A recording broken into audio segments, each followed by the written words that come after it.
So about a week ago, Hollow Knight Silksong got a brand new trailer. Finally, after what feels like forever, the community got some official news.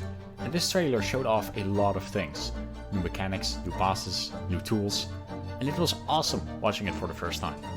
If you're like me, you watched the trailer and soon after, you began looking on this small site called YouTube for an analysis of the trailer. Depending on how soon you started looking for an analysis, you might have found one, or you just waited and watched Milesback's analysis of the trailer. Nonetheless, you have looked on YouTube.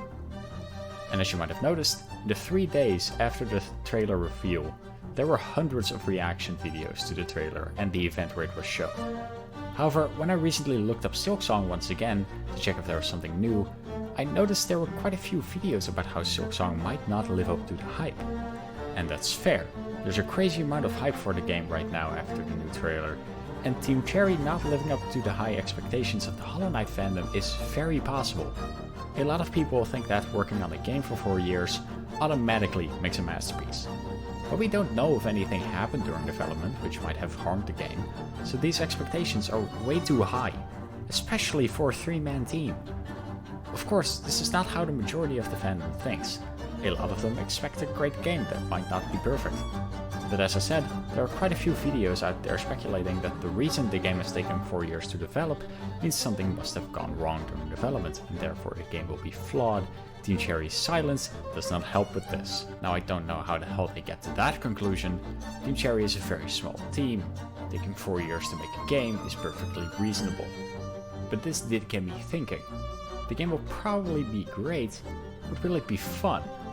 If you have looked at anything from Silksong, whether it's the trailer, or some screenshots, or hell, even just the text of the Edge magazine, you will agree that Silksong, and therefore Hornet, is very different from our beloved game Hollow Knight. In an interview, Team Cherry mentioned how they decided to make Silksong a brand new game. Hornet was just too damn big for the tiny halls of Hallownest.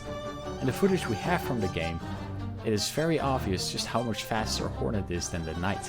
And I haven't even mentioned the tools Hornet is going to use. So Hornet is bigger than the Knight, faster than the Knight, and more complicated than the Knight.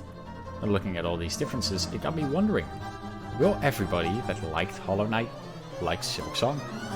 I feel like everybody has just kind of accepted that everyone who liked Hollow Knight will enjoy Silksong. But what if that's not the case? Will Silksong just not be fun for some people? Now, do I know the answer? No, of course not. I'm not some insider on Team Cherry, so I have no clue how the game plays, but I can certainly theorize about it. Looking at Hollow Knight, you can see just how different the vibe is in that game. Have you ever just stood still in the fungal wastes and listened to the music?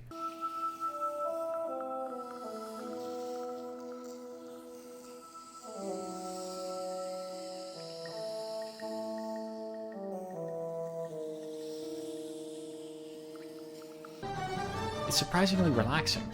This relaxing vibe continues throughout the game.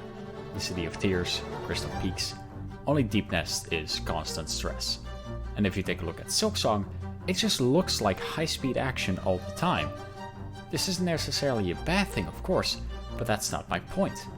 It's just, some people might have enjoyed the calmness in Hollow Knight, and that calmness being gone might hurt the experience for some people playing Silksong. But of course, all this action is just the footage they chose for the trailer, which makes sense. But what about the thing we know for sure will be important throughout the whole game? Tools. These things have been shown constantly in promotional material for Silksong. In trailers, screenshots, literally everywhere. But they sound pretty complicated to use. You have the crests, the different types of tool, the tool upgrading, the tool repairing, the use of the tools. Some people may have enjoyed the simple charms in Hollow Knight way more. Just one optional equipable thing with one constant effect. No need to choose when to use the charm, it will use itself. I fear the tools are like buff items, like a lightning enchantment for your sword in Elden Ring. It's cool and it will help, but it's a consumable, so you never use it, you know? The hoarding of items a lot of people do. I feel like using tools in Silksong will be just like that. Yes, you can repair the tools, but only at a bench, and with how infrequent benches were in Hollow Knight, I think they are going to be just as far apart in Silksong.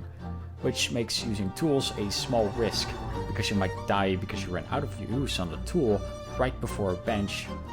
They use resources to repair as well, which puts an extra amount of thinking to using the tools. This might be too much for some Hollow Knight players. They might try to understand the tool system, but just give up because it's too complicated, so they don't bother and go through the game without using any tools, which will probably make a few encounters harder. Now, I'm not calling these people idiots for not using the tools. I'm just saying they might not want to waste the time to understand the tool system completely, because there wasn't nearly anything as complicated in Hollow Knight, so they might not expect it. Personally though, I think most people that have been waiting for Silksong will have a great time playing the game either way, whether or not they like the speed or tool system. I just haven't seen anyone else talk about this subject and thought it might be an interesting topic to talk about. And let me know what you think about the way Silksong is going to play. Do you think it will be more or less fun than Hollow Knight? I'm interested to see what you think. So that's it for this video. I hope you enjoyed it. If you want to watch me actually play games, and hopefully Silksong in the coming year, consider dropping by my Twitch. Anyways, hope you have a great day. Goodbye!